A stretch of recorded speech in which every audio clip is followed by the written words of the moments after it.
Perumpamaan tentang bendahara yang tidak jujur.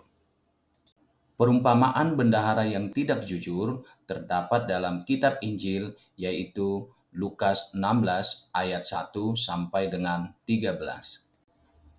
Ada yang menarik dari kisah perumpamaan tentang bendahara yang tidak jujur ini, di mana ketika Yesus berkata, "Ikatlah persahabatan dengan mempergunakan mamon yang tidak jujur."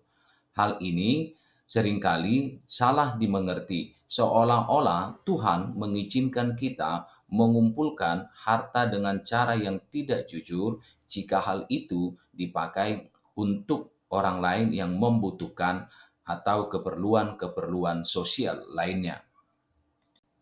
Lalu, bagaimana kita memahami perkataan Yesus, "Ikatlah persahabatan dengan mempergunakan mamon yang tidak jujur"? Di dalam perumpamaan tentang bendahara yang tidak jujur ini, berikut akan saya jelaskan.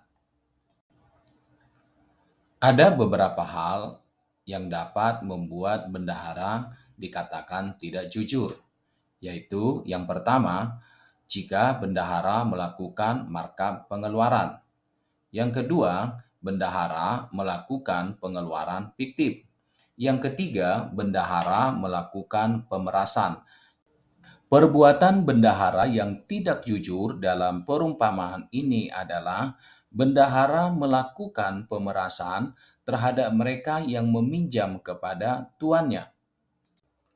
Pemerasan dilakukan dengan cara melakukan pemotongan terhadap uang yang diterima oleh peminjam, sehingga uang yang diterima peminjam dengan kwitansi pinjaman tidak sesuai.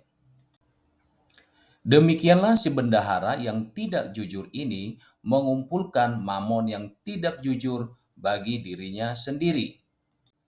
Mamon yang tidak jujur yang dikumpulkan oleh bendahara yang tidak jujur ini telah menimbulkan permusuhan antara si peminjam dengan bendahara yang tidak jujur ini.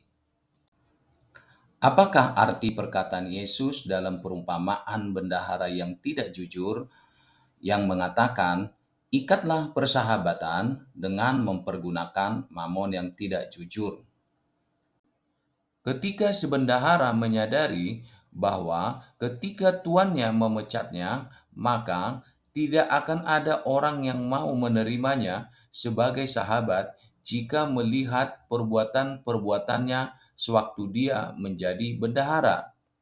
Maka si bendahara memikirkan cara bagaimana untuk mengikat kembali persahabatan dengan mereka yang membencinya, khususnya mereka yang pernah dia peras. Lalu si bendahara memanggil para peminjam yang dia peras itu satu persatu dan menyesuaikan kwitansi pinjaman dengan uang yang diterima para peminjam.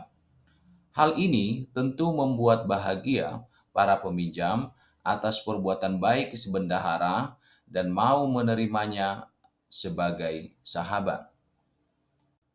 Dalam perumpamaan ini, Yesus ingin menyampaikan bahwa jika kita ingin berdamai dan bersahabat dengan orang yang pernah kita peras atau hartanya pernah kita ambil, maka kita harus mengembalikan uang atau harta itu sehingga orang itu pun mau menerima kita kembali sebagai sahabatnya. Janganlah karena mamon yang tidak jujur atau harta yang tidak jujur membuat kita bermusuhan dengan sesama kita.